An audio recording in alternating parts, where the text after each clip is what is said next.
मेरे सामने इस वक्त बीजेपी कार्यकर्ता दिलीप गुप्ता जी हैं और हम उनसे पुराने अस्पताल को लेकर बात करेंगे, जानेंगे कि आखिर समस्याओं का निदान क्यों नहीं हो रहा है। भाई साहब,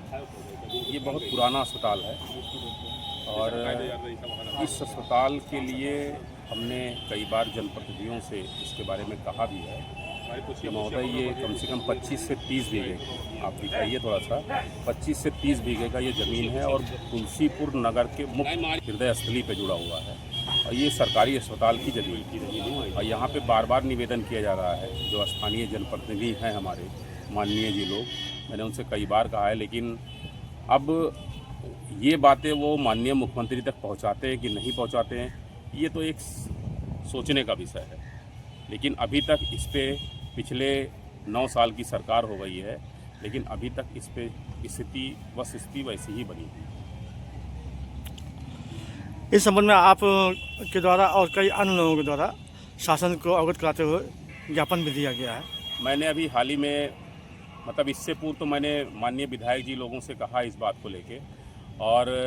अभी हाल ही में 29 तारीख को जिला उद्योग की बंधु की बैठक में मैंने अपने पत्र के माध्यम से जिलाधिकारी महोदय से ये निवेदन किया है कि सर, हमारे तुलसीपुर में ज़मीन खाली पड़ी है और पूरे जनपद में महिला चिकित्सालय एक है और यहाँ पे महिला चिकित्सालय अति आवश्यक है। चूँकि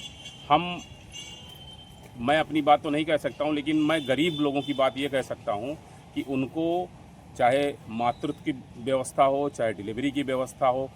महिला से संबंधित कोई बात हो, अगर उनको जिले तक जाना पड़ता है तो बहुत सारी समस्याओं का सामना करना पड़ता है। और अगर वो यहाँ पे एक अस्पताल खुल जाएगा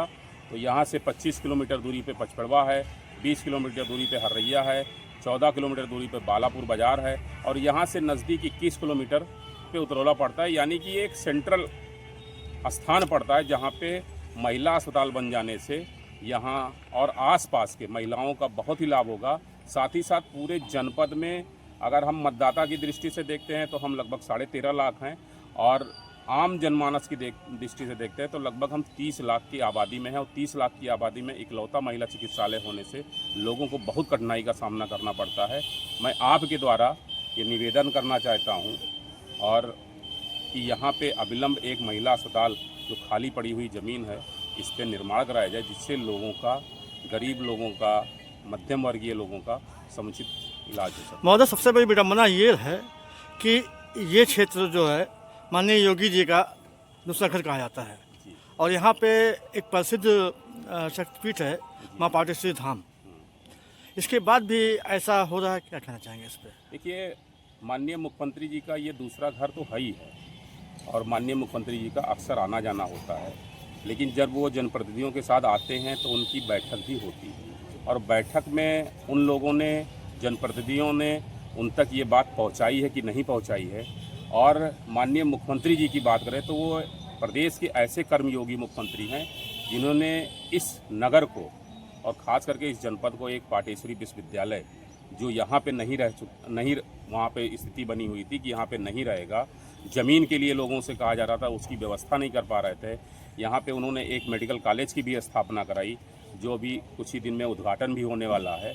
और ऐसी व्यवस्थाएं जैसे अभी आप देख रहे हैं 4 लाइन से इसको जोड़ा जा रहा है, कॉरिडोर पाटेश्वरी कॉरिडोर माँ पाटेश्वरी कॉरिडोर बनने वाला है, ओवरब्रिज बन रहा है। अगर उनके संज्ञान में डाला जाएगा तो हमको ये पूरी उम्मीद है कि ये उसका निस्तारण कर ही देंगे इसका।